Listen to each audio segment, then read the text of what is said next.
हाय, मेरा नाम है पराग और इस पर्टिकुलर वीडियो में मैं आपको सिखाऊंगा कि हम किस तरीके से G+2 स्टोरी बिल्डिंग को एनालाइज कर सकते हैं। बेसिकली G+2 स्टोरी बिल्डिंग को अगर आपको एनालाइज करना है तो इसके दो तरीके होते हैं। पहला तरीका है कि आप उसको ऑटोकैड में जो आपने प्लान बनाया है, जो कॉम्प्लिकेटेड प्लान है, उसको आप लेके आओ स्टैट प्रो में और वही हमें करना है बिकॉज ये बाकी की चीज़ें आपके काम मतलब जो आज मैं सिखाने वाला हूँ वो सिर्फ बेसिक मॉडलिंग के लिए काम में आता है। ठीक है, लेकिन वो सबसे पहले आना चाहिए क्योंकि वही एक इम्पॉर्टेंट प्रोसेस होती है। क्लियर। तो दूसरी प्रोसेस होती है कि आपके पास ऑलरेडी कुछ प्रोटोटाइप दिए हैं, आपको उन प्रोटोटाइप का यूज करके उसको मॉडिफाई करके ओके उसकी ज्योमेट्री को समझ के आपको यहाँ पे स्ट्रक्चर बनाना है। क्लियर। तो देखिए, चलो स्टार्ट करते हैं। सबसे पहले आपको ज्योमेट्री में जाना है, फिर आपको रन स्ट्रक्चर विजार्ड के ऊपर क्लिक करना है। ठीक है, आफ्टर दैट आपको यहाँ पे बहुत सारे प्रोटोटाइप मॉडल दिखेंगे। फिर यहाँ पे आपको यहाँ आके यहाँ पे आपको क्लिक करना है फ्रेम मॉडल के ऊपर। फिर आपको यहाँ पे मिलेगा बे फ्रेम। बे फ्रेम का मीनिंग क्या होता है कि आपको बिल्डिंग बाय बिल्डिंग स्ट्रक्चर्स आपको यहाँ पे मिलते हैं। बे का मतलब क्या कि रूम बाय रूम, ओके, रो बाय रो। ठीक है, इसका मीनिंग होता है बे। सो हम क्या करेंगे, अभी इसके ऊपर डबल क्लिक करेंगे तो आपके पास एक इस तरीके से पॉपअप मिलेगा। तो आपको इस पॉपअप को इस ज्योमेट्रिक कार्टेशियन सिस्टम के साथ मैच करना है। कैसे करेंगे बता रहा हूँ। देखो, मान के चलो एक्स डायरेक्शन जो होती है उसके ऊपर आपकी लेंथ प्रोवाइड की जाती है, मतलब लेंथ जो भी आप प्रोवाइड करोगे वो एक्स डायरेक्शन के ऊपर आएगी। विड्थ जो भी आप प्रोवाइड करोगे वो जेड डायरेक्शन के ऊपर आएगी, और हाइट जो भी आप प्रोवाइड करोगे वो जाएंगी वाई डायरेक्शन के ऊपर। तो इसमें आपको क्या करना है, आपकी बिल्डिंग की टोटल लेंथ मान लो कितनी है, जैसे मान लो कि आपकी बिल्डिंग की लेंथ है 16 मीटर। ठीक है, मान के चलो ना। उसके बाद आपकी विड्थ मतलब उस इस जेड डायरेक्शन में आपकी बिल्डिंग जो है वो मान लो बीसी है। ठीक है, बीसी मान के चलते हैं। और हमें सिर्फ ग्राउंड स्टोरी ही बनाना है पहले। हमें कुछ G+2 स्टोरी बनाना है, लेकिन पहले आपको ग्राउंड स्टोरी ही बनाना पड़ेगा। क्यों, बाद में मैं बताता हूँ। ठीक है, अभी देखो, अभी अलोंग द एक्स एक्सिस आपको कितनी रूम बनानी है। ठीक है, तो मैं यहाँ पे लिख रहा हूँ मेरे को अलोंग द एक्स एक्सिस मेरे को 4 रूम बनानी है। तो आप यहाँ पे देख सकते हैं कि हर 4 रूम में अगर बनाऊंगा तो हर रूम 4 4 4 मीटर में डिवाइड हुई है। क्लियर। लेकिन अगर इसमें से मुझे कुछ रूम बड़ी चाहिए कुछ रूम छोटी चाहिए तो मैं क्या करूंगा। चलो, यहाँ पे अभी आपको मैन्युअली एडिट करना पड़ेगा। जैसे मान लो पहली रूम जो है मुझे चाहिए 5 मीटर की। ठीक है, दूसरी रूम मुझे चाहिए कितनी, 5 मीटर की, मतलब मेरे पास 10 हो गए। मेरे पास बचे कितने, 6 बजे। यहाँ पे मैंने डाल दिया, चलो ये मेरी 4.5 की होनी चाहिए। ठीक है, क्लियर। या फिर यहाँ पे मैंने इसको अभी मैं 10 हो गई है, ये हो गया 4.5। क्लियर। तो 0.5 15, मतलब ये 1.5 यहाँ पे मुझे डालना पड़ेगा। क्लियर। तो मैंने ये क्या किया, मैंने एक्स डायरेक्शन में मैंने रूम बनाई। ठीक है, मतलब इस जेड डायरेक्शन को रेफरेंस में लग के, ठीक है, मैंने इतने इतने डिस्टेंस के ऊपर मतलब 5 मीटर डिस्टेंस के ऊपर एक नोड बनाया। फिर उसके बाद 5 मीटर डिस्टेंस के ऊपर एक नोड बनाया। फिर 4.5 मीटर के ऊपर जाके एक मैंने नोड बनाया। फिर 1.5 के ऊपर मैंने जाके एक नोड बनाया ताकि एक प्रॉपर में एलिवेशन क्रिएट कर सकूं। ठीक है, ओके। नाउ अभी विड्थ भी डायरेक्शन मुझे देना पड़ेगा कि यार विड्थ डायरेक्शन में मैं कितना दूं, क्योंकि मैंने तो अभी 20 मीटर विड्थ ली है। तो मैं क्या करूंगा, पहली रूम मेरे को बहुत बड़ी रखनी है, इसलिए मैं पहला रूम का साइज में रख रहा हूँ यहाँ पे, चलो 10। इसको पहले कंट्रोल ए दबा दो या फिर बैक स्पेस दबा के इसको डिलीट कर दो। ठीक है, क्या करेंगे, पहली रूम का जो साइज मुझे रखना है कितना, 6। क्लियर। उसके बाद दूसरी रूम का साइज मैं रखना चाहता हूँ कितना, यहाँ पे फिर से यहाँ पे रखना चाहता हूँ 5। ठीक है, क्लियर। तो ये हो गया मेरे पास 11। राइट। और तीसरी रूम जो है, ठीक है, तीसरी रूम जो मेरे पास है उसका साइज अभी मेरे पास बहुत बचा है, लेकिन मुझे और एक रूम यहाँ पे ऐड करनी है। तो लेट्स ऐड वन मोर, 4 हम ऐड करेंगे। तो ये 5 5 5 में डिवाइड हो जाएगा। ठीक है, तो इसको ऐसे ही रखते हैं। ठीक है, फिलहाल इसको ऐसे ही रखते हैं और इसको करेंगे अप्लाई। तो आप देख सकते हैं आपके पास इस तरीके से एक मॉडल बन गया। ठीक है, अभी आपको इसको क्या करना है, फाइल में जाके इसको merge model with STAAD Pro model के ऊपर क्लिक करना है और इसको यस कर देना है। ठीक है, अभी ये आपको पूछेगा कि आपको कौन से एक्स वाई जेड कोऑर्डिनेट के ऊपर आपको इसको रखना है। तो आप यहाँ पे आपको जहाँ पे जिस जिस पर्टिकुलर मतलब 10 मीटर के ऊपर आपको रखना है, ये बहुत इंपॉर्टेंट क्यों है, क्योंकि मान लो आपने सर्वे किया, यू डिड एन सर्वे, आपने एक जगह पे सर्वे किया और आपको उस पर्टिकुलर लोकेशन की आपको कार्टेशियन सिस्टम मिले कि एक्स डायरेक्शन में इतना इसका कोऑर्डिनेट है, वाई में इतना है और जेड में इतना है, तो वो आप यहाँ पे डाल दो और उसके बाद आप उसको ओके करो, तो बराबर उस पर्टिकुलर लोकेशन के ऊपर जाके आपका मॉडल बनेगा। ये बहुत इंपॉर्टेंट है क्योंकि अभी नाउ डेज आज लोग गूगल अर्थ का यूज करते हैं to identify the quantity, to identify the location. तो आपका बिल्डिंग उस पर्टिकुलर लोकेशन के ऊपर फिट होना चाहिए। क्लियर ना। अभी उसके बाद आपको क्या करना है, जैसे आपने पूरा मॉडल बना लिया, अभी मैं उसमें जो मैं ये टॉप की ये चीजें दोनों बताऊंगा, ये मैंने क्यों बनाई ये बताना चाहता हूँ। मुझे यहाँ पे सॉरी मुझे यहाँ पे क्या करना है, ये वाला जो पर्टिकुलर चीज है मैं ज्योमेट्रिक कर्सर पहले सिलेक्ट करूंगा। ओके। मुझे थोड़ा स्टेयरकेस के लिए जगह देना है, मतलब मुझे सिर्फ इतनी ही जगह रखना है यहाँ पे, बाकी के मुझे डिलीट करना है। मैं क्या करूंगा, इसको सिलेक्ट कर लूंगा। ठीक है। इसको भी सिलेक्ट कर लूंगा। ठीक है। इसको सिलेक्ट करूंगा, इसको सिलेक्ट कर लूंगा और इनको कर दूंगा मैं डिलीट। ठीक है। अब ये दोनों नोड बचे, इनको भी मैं उठा दूंगा यहाँ से। ठीक है। क्योंकि मुझे इनकी जरूरत नहीं है फिलहाल। ठीक है। तो मेरा कुछ मॉडल कुछ इस तरीके से बना, यहाँ पे मैं स्टेयरकेस रखूंगा। ठीक है। ना अभी हम क्या करेंगे, उसके बाद आपको यहाँ पे आपने क्या किया है यहाँ पे आप देख सकते हो, आप यहाँ पे जाओ। ठीक है। तो आपको पहले इस मॉडल को ऐसे सिलेक्ट करना पड़ेगा। ठीक है। आपको पूरे मॉडल को सिलेक्ट करना पड़ेगा, फिर आपको यहाँ पे क्लिक करके आप देख पाओगे आपका ये मॉडल इस तरीके से दिख रहा है। नाउ अभी हम क्या करेंगे, इसमें आपको स्लैब दिख रहा है क्या कहीं पे? नहीं दिख रहा है ना। तो अभी आपको स्लैब बनाना पड़ेगा। तो स्लैब आप कैसे बनाएंगे देखो बताता हूँ। बहुत लोग क्या करते हैं, स्लैब यहाँ से चालू करते हैं यहाँ पे खत्म कर देते हैं, ऐसा कभी नहीं करना। हमेशा आपको स्लैब ना एक पर्टिकुलर 4 बीम के अंदर आपको एक एक स्लैब बनाना है। क्यों? क्योंकि आप बहुत बार आपने ऑब्जर्व किया होगा, ये वाला बीम और ये वाला बीम, हम बीम में बेंटअप बार डालते हैं। क्यों डालते हैं? ठीक है। बेंटअप बार हम क्यों डालते हैं? ठीक है। हम इसलिए डालते हैं कि हमारे बीम में, हमारे स्लैब में क्रैक्स ना हो। ठीक है। क्योंकि हम बीम और स्लैब एक साथ कास्ट करते हैं, तो हमारा मेन मोटिव यही रहता है कि हमारे जो डेवलपमेंट लेंथ है, बेंडअप, हमारे जो क्रैंक बार है, वो शेयर स्ट्रेसेस मैक्सिमाइज ना होने दे, मिनिमम शेयर स्ट्रेसेस क्रिएट होने दे। ओके। मिनिमम डिफ्लेक्शंस क्रिएट होने दे। तो अगर आप डायरेक्ट एक ही प्लेट डाल दोगे, एक ही स्लैब ऐसे एक साथ यहाँ से उठा के ऐसे डाल दोगे, okay, that is wrong. Okay. वो करते हैं लोग, that is also okay, but वैसा नहीं करना चाहिए फॉर अ रियलिस्टिक डिजाइन। ठीक है। तो हमें क्या करना है, आपको यहाँ पे क्लिक करना है on add a 4 nodded plate के ऊपर। फिर उसके बाद आपको यहाँ पे आना है। ठीक है। और आपको नोट के ऊपर प्लेट ऐड करनी है, 1 2। ठीक है। क्लियर। 3 4। ठीक है। तो अगर मैं इस पर्टिकुलर मॉडल को यहाँ पे ऐसे सिलेक्ट करूँ, okay, if I select this model like this, तो आप 3D में देख पाओगे हमने वहाँ पे एक नोट, एक प्लेट क्रिएट की, मतलब हमने क्या किया, एक स्लैब वहाँ पे डाला है। समझ में? तो आपको इसी तरीके से स्लैब डालने पड़ेंगे। क्लियर। तो हम क्या करेंगे, चलो स्लैब डालेंगे अभी पटाख से। ठीक है। तो आपको यही चीज ध्यान में रखना है कि आप proper note to note click करें। ओके। कहीं पे इधर उधर क्लिक ना करें। ठीक है। तो इससे क्या होगा, आपका प्रॉपरली स्लैब में जो आपके स्लैब बनेंगे प्लेट वाइज बनेंगे और आपको प्लेट वाइज कैलकुलेशंस मिलेंगे। ठीक है। अगर मैंने अभी डायरेक्ट G+3 की बिल्डिंग बना ली रहती ज्योमेट्री में, अगर मैंने ऑटोमेटिकली पहली बना ली रहती, तो मैं उनको स्लैब में नहीं डाल पाता, because it is very complicated structure. So better है कि मैं पहले एक स्टोरी बना लूँ। ओके। और एक स्टोरी बनाने के बाद, ठीक है, एक स्टोरी मैंने जैसे बना ली, फिर वो स्टोरी बनाने के बाद मैं वहां पे उसको डायरेक्ट ऊपर के डायरेक्शन में पोस्ट प्रोसेसिंग कर दूं। ठीक है। पोस्ट प्रोसेसिंग मतलब क्या, उसको ऊपर के डायरेक्शन में मैं लेके चला जाऊं। ठीक है।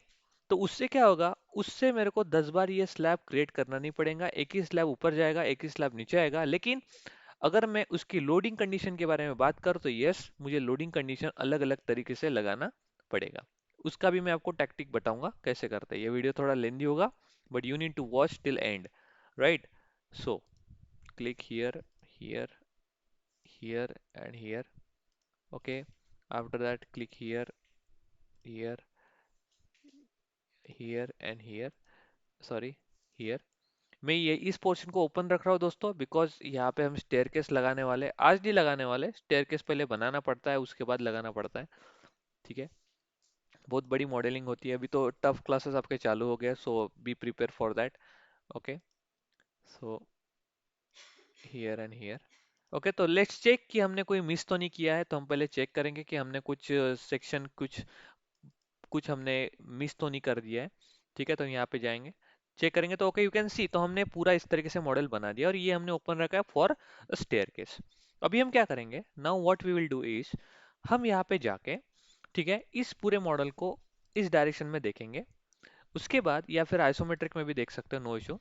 ज्योमेट्रिक कर्सर सिलेक्ट करके इसको इस तरीके से सिलेक्ट करो, ठीक है, या फिर आप इसको फ्रंट डायरेक्शन में सिलेक्ट करके इस तरीके से सिलेक्ट करेंगे। उसके बाद आपको पोस्ट प्रोसेसिंग में जाना है, आपको वाई डायरेक्शन में आपकी बिल्डिंग को ऊपर के डायरेक्शन में लेके जाना है।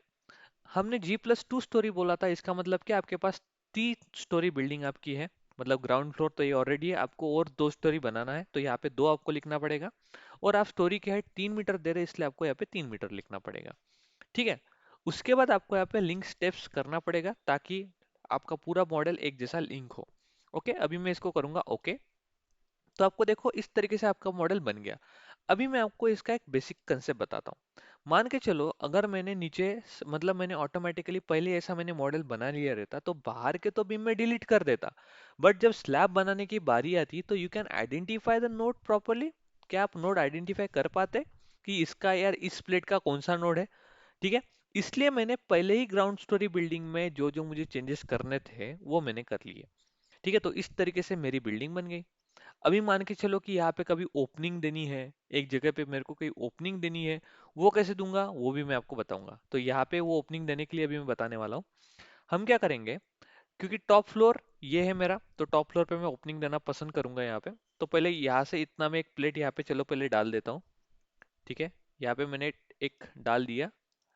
ठीक है, अभी हम क्या करेंगे, इस पर्टिकुलर प्लेट को, ठीक है, यहाँ पे प्लेट कर्सल होता है, ठीक है, this is a plate cursor, ये वाला होता है, दिस इज प्लेट कर्सल। अभी मुझे इसमें ओपनिंग देना है, तो पहले प्लेट कर्सल प्लेट को सिलेक्ट करो, फिर ये जो होती है insert opening in the surface, इसके ऊपर क्लिक करो।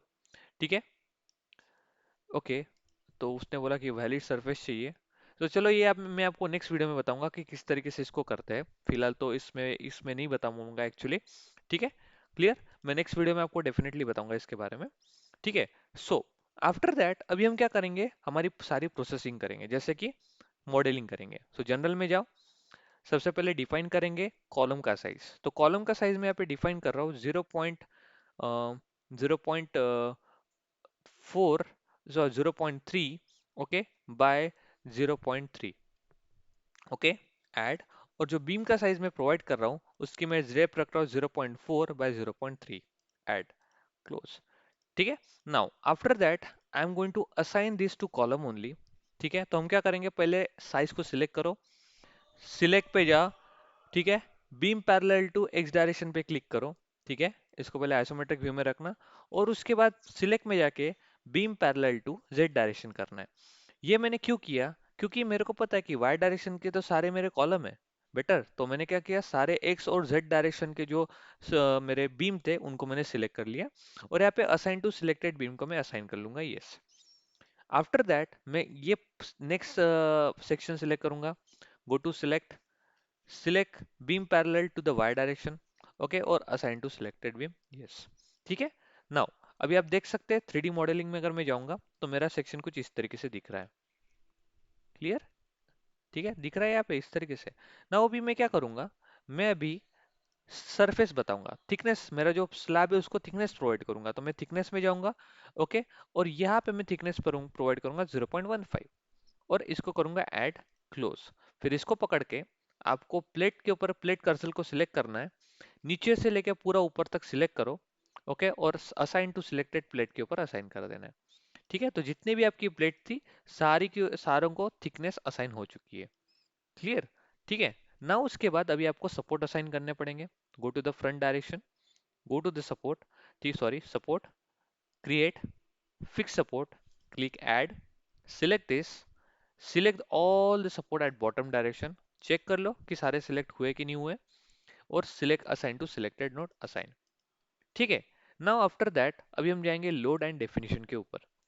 अभी हमको लोड ऐड करना है, तो पहले इस पे क्लिक करेंगे, ऐड के ऊपर क्लिक करेंगे, ऐड करेंगे यहाँ पे डेड लोड, ओके, डी लिख रहा हूं मैं, लाइव लोड के लिए मैं एल लिख रहा हूं,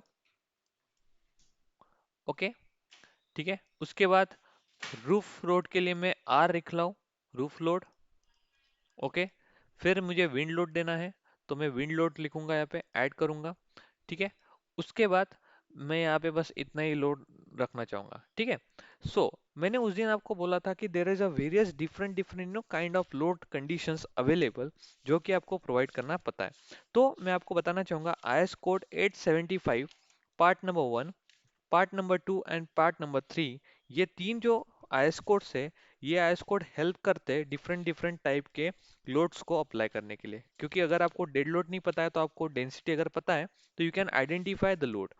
ठीक है, अगर आपको डेंसिटी पता है किसी भी मटेरियल की, ठीक है, तो आप उसका लोड आराम तरीके से निकाल सकते हैं। तो मैं आपको एक चीज बताना चाहूंगा, आपको आईएस कोड 432 पार्ट 1 सीखना पड़ेगा, जिसमें आपको माइल्ड स्टील के बारे में बताएंगे।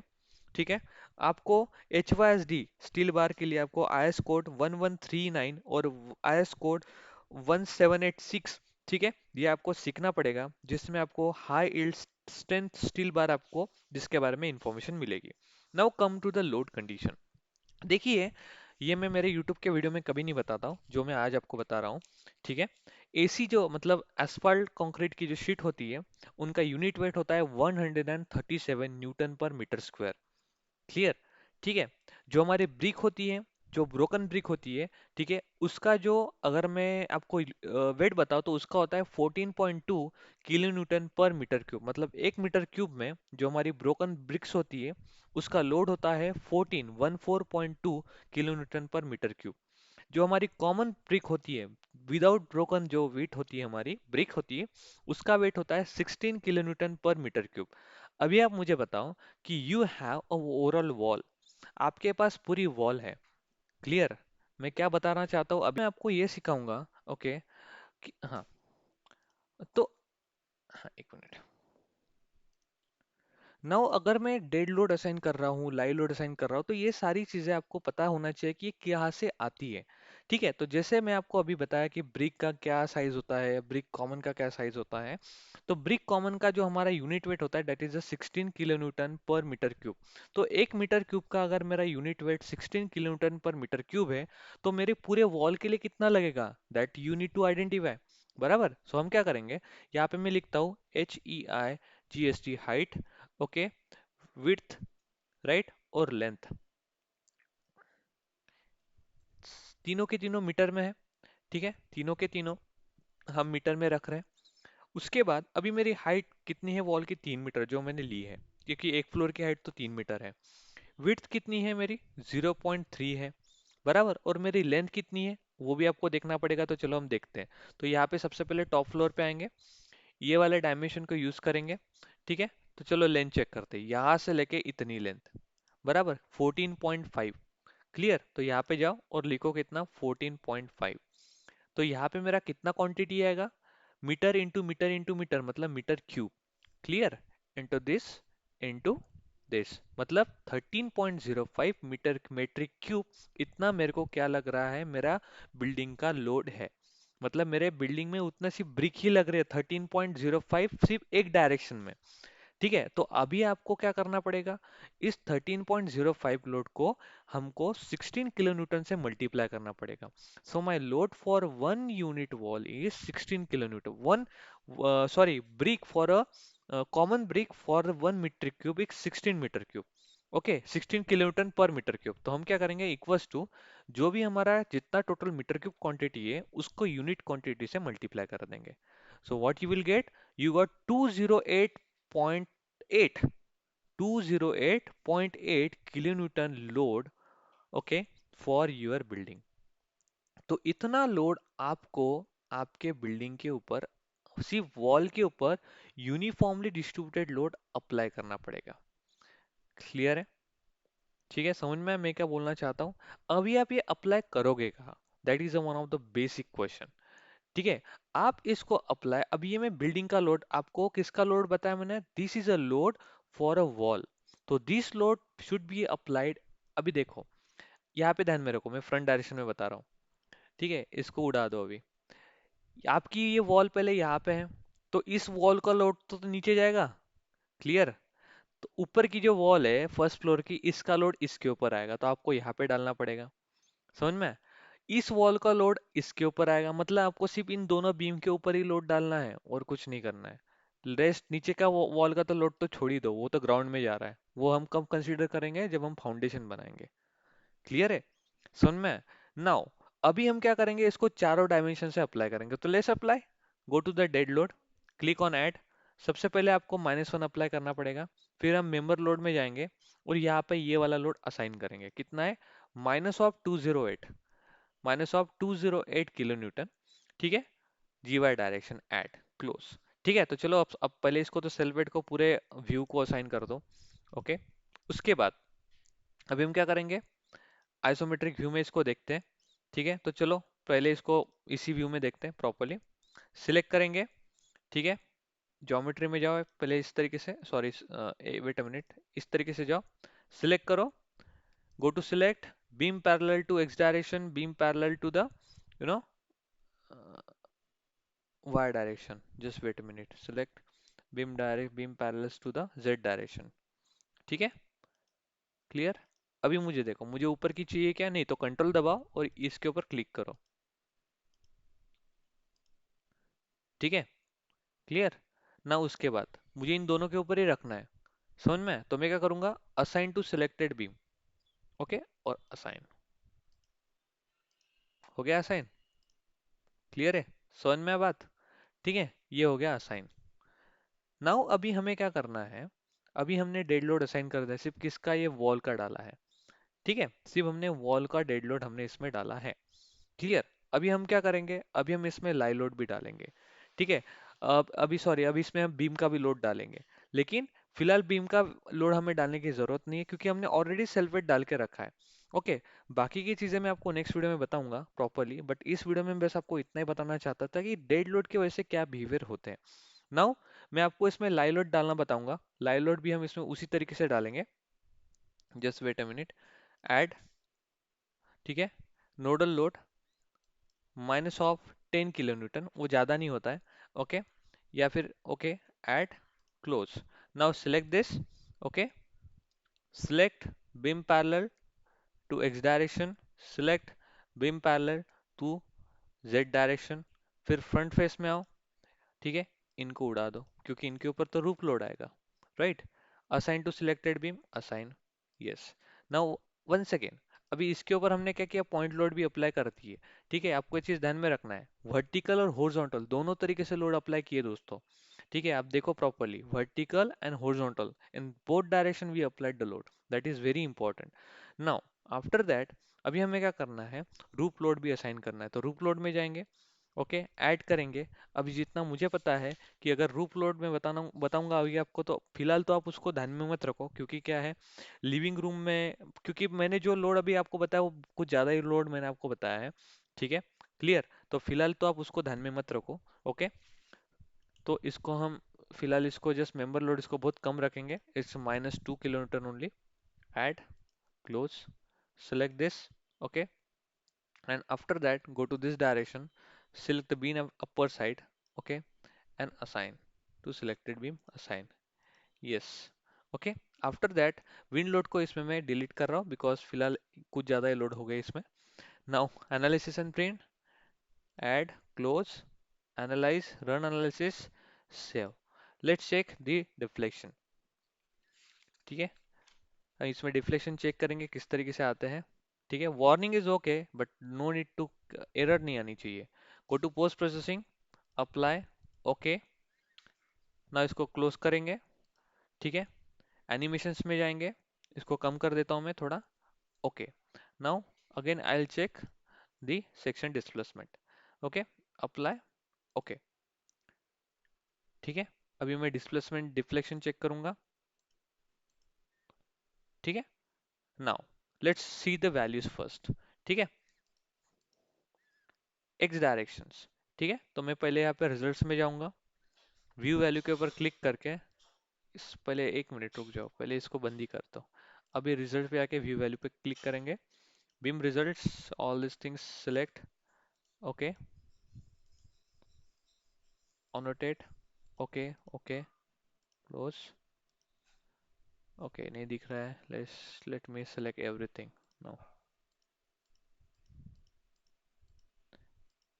कंबाइन का तो जरूरत नहीं है फिलहाल। Okay, now you can see ज़्यादा नहीं आया है, 0.16। ठीक है, इस रिस्पेक्ट में आया है। तो आपको अगर बहुत बड़ी वैल्यू दिख रही है तो मैं आपको बता रहा हूँ क्या करना है आपको। कंट्रोल दबाना है और बीच का कर्सर दबा दो आप। ठीक है, कंट्रोल आपको दबाना है और बीच का कर्सर दबा दो तो आपकी सारी वैल्यू कम हो जाएगी। ठीक है, आपकी सारी वैल्यू आपकी कम दिखना चालू हो जाएगी, फिर कुछ ज़्यादा ही दिख रही है। Okay, it's okay. Now Y direction में हम शेयर फोर्स चेक करेंगे। तो जस्ट कंट्रोल दबाओ और थोड़ा थोड़ा इसको घुमाओ, ज़्यादा नहीं घुमाना है आपको। ठीक है, यू कैन सी बीम को सिलेक्ट करके हम चेक करेंगे कितना आ रहा है। Okay, in share bending you can सी 28 हमारा बेंडिंग आ रहा है, 28, और हमारे शेयर फोर्सेस आ रहे हैं 12.5। और जो हमने जो लोडिंग कंडीशन अप्लाई की है उसके रिस्पेक्ट में हमें वैल्यू मिल रही है। Okay, better you can see all this value. ठीक है, क्लियर? बात को समझिए किस तरीके से हमने किया है ये दोनों की इसमें, मतलब जॉइनिंग बॉन्डिंग हुए। देखिए बेंडिंग यहाँ पे किस तरीके से आई है, डिफ्लेक्शन कितना है, हमारे को बेंडिंग आया 401, 448। ठीक है, डेफिनेटली क्योंकि उतना तो आएगा बिकॉज हमने लोड जो अप्लाई किया that is very huge load. Okay, और उतना लोड आना ही चाहिए, that is a required load. Okay, clear? क्योंकि अगर मैं उतना लोड अप्लाई नहीं करूंगा, क्योंकि बेसिक नॉलेज के रेस्पेक्ट में मैंने आपको बताया, जब मैं आईएस कोड यूज करके आपको जब मैं लोडिंग कंडीशन लगाना बताऊंगा then it will be very different one. ठीक है, it will be very different one comparatively जो मैंने आज आपको बताया। ठीक है, नाउ उसके बाद मैं आपको यहाँ पे जेड डायरेक्शंस के भी लोड बताऊंगा जो उतने नहीं है। Now let's check the bending moments. Okay, let's see the bending moments value.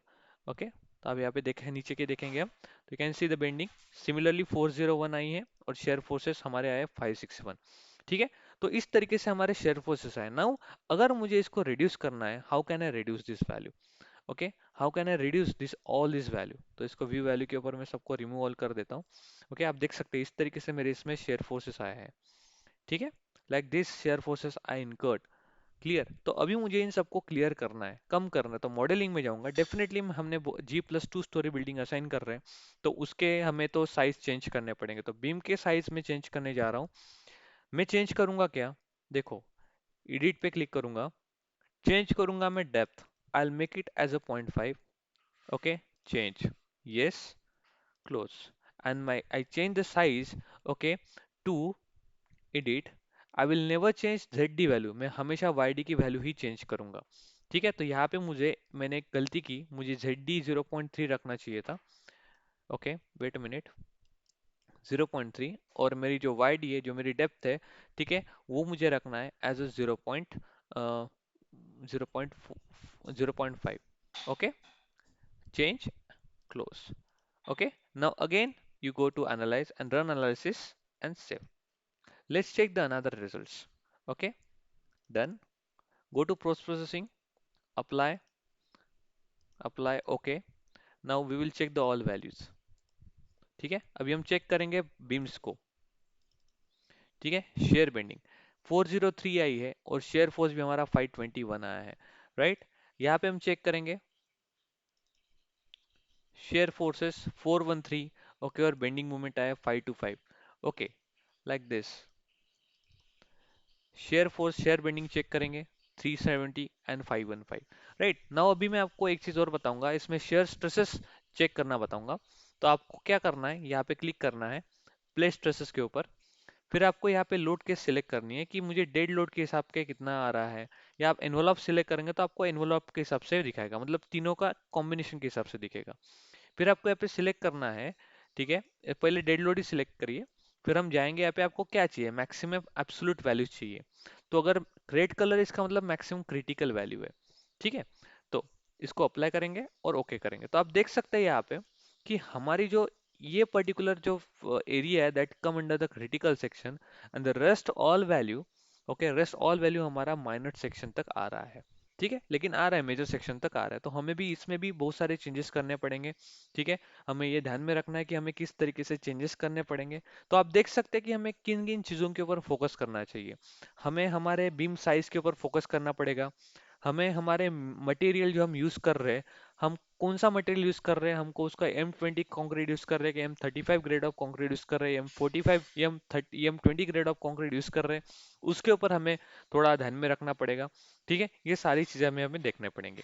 ठीक है, सुनो अभी हम यहाँ पे ये भी देखेंगे कि मिनिमम स्ट्रेसेस कितना है, मिनिमम टॉप के ऊपर कितना है वो भी देखेंगे हम। अप्लाई। ओके। ठीक है, मिनिमम स्ट्रेसेस भी आप देख सकते हो, मैक्सिमम मिनिमम स्ट्रेसेस भी आप यहाँ पे देख सकते हो properly.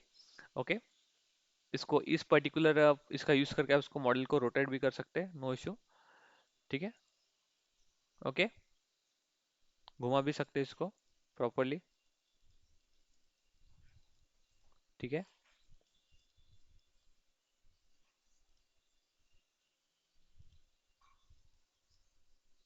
Just wait a minute. Okay, like this. ठीक है। सो कंट्रोल शिफ्ट और मॉडल को आप रोटेट कर सकते हैं। ओके। ठीक है, तो कुछ इस तरीके से दोस्तों हमारा मॉडल वर्क करता है। ठीक है। तो आई होप कि आपको ये वीडियो समझ में आया है।